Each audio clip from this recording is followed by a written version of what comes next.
You're tuning into Black and White Sports on YouTube. The no-holds-barred truth on sports.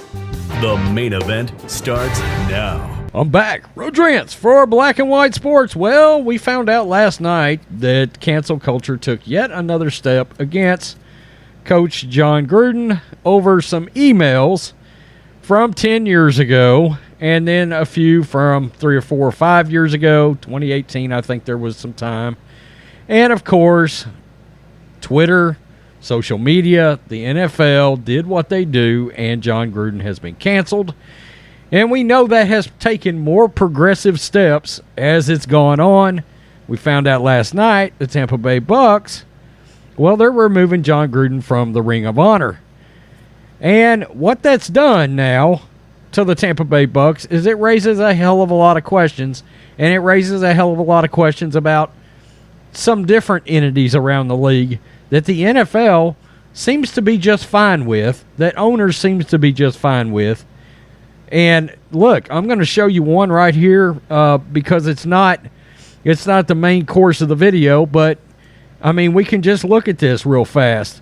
This is the Buffalo Bills Wall of Fame. Now, I don't know if anybody noticed what that name is, but it's O.J. Simpson. O.J. Simpson is still in the Buffalo Bills Wall of Fame right now.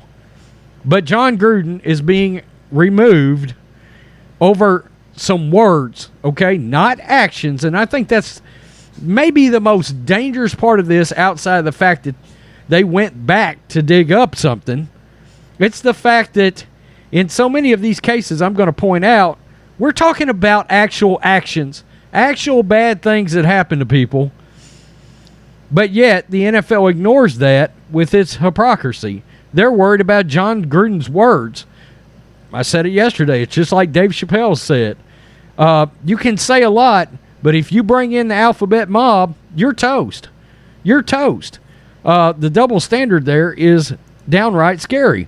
So let's come out. Let's look at this real fast. Let's do a quick recap of what the Bucs said. This is from The Athletic. Surprisingly, The Athletic is calling out the Bucs here.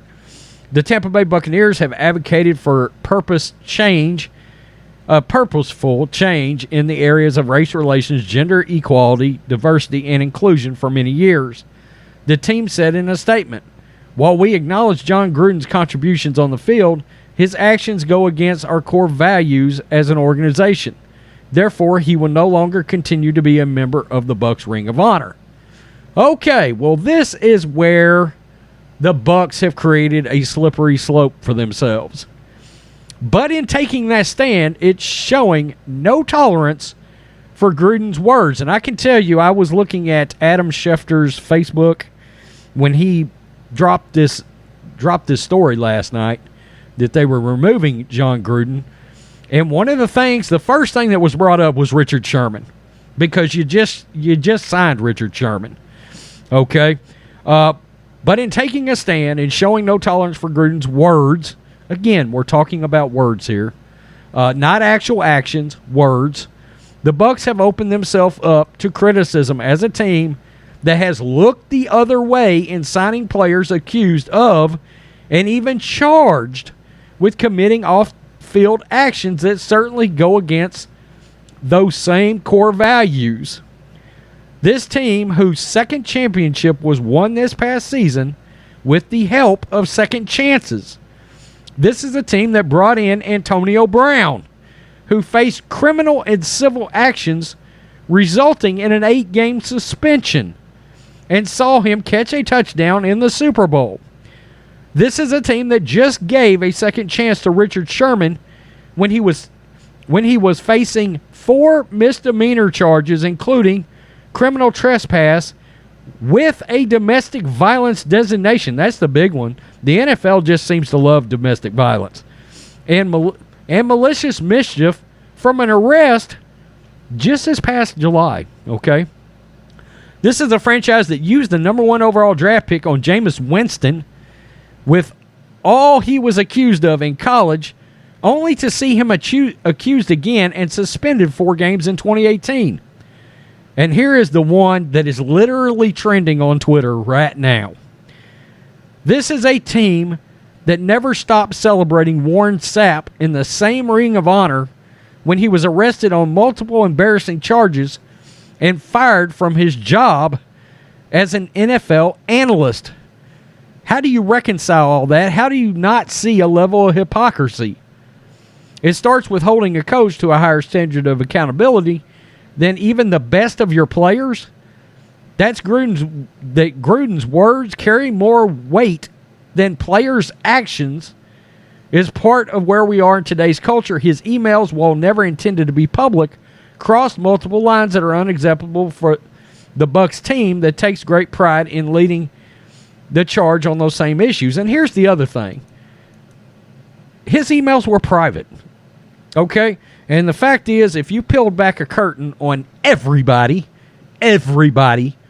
walking the face of the planet right now that are adults, if you pulled back the curtain on the NFL locker room right now, there would be no league. None. If his discussion behind the scenes with Bruce Allen, while he was with ESPN, not the NFL, but while he was with ESPN, can be used against him, if you peel back the curtain of locker room talk, what is going on in locker rooms for years, out on the field, listening to people talk, there would not be an NFL right now because you would not have anybody on the field to play. They would all, by the NFL's current standards on Jon Gruden, be kicked out of the league.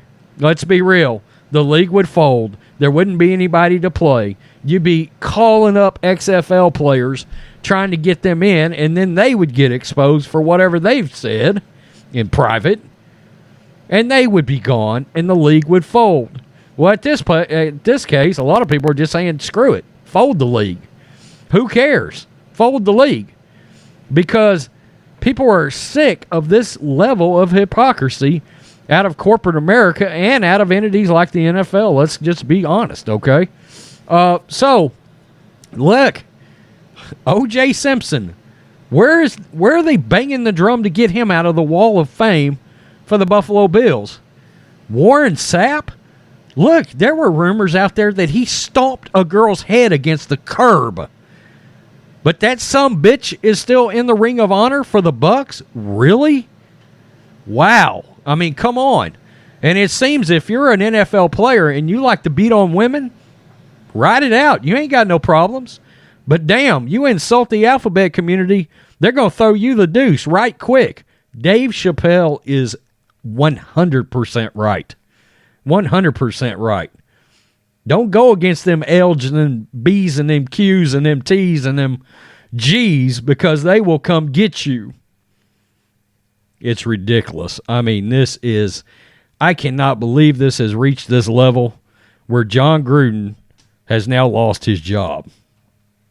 Stupid.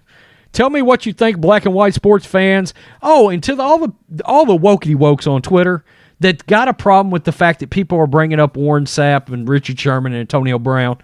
Why? It's valid. It's valid to bring up that kind of hypocrisy. And everybody should be upset by that. The fact that you're not, that shows something about your character too. Peace. I'm out. Till next time. Thanks for watching the show. Be sure to like, comment, and subscribe. Be sure to tune in next time on Black and White Sports.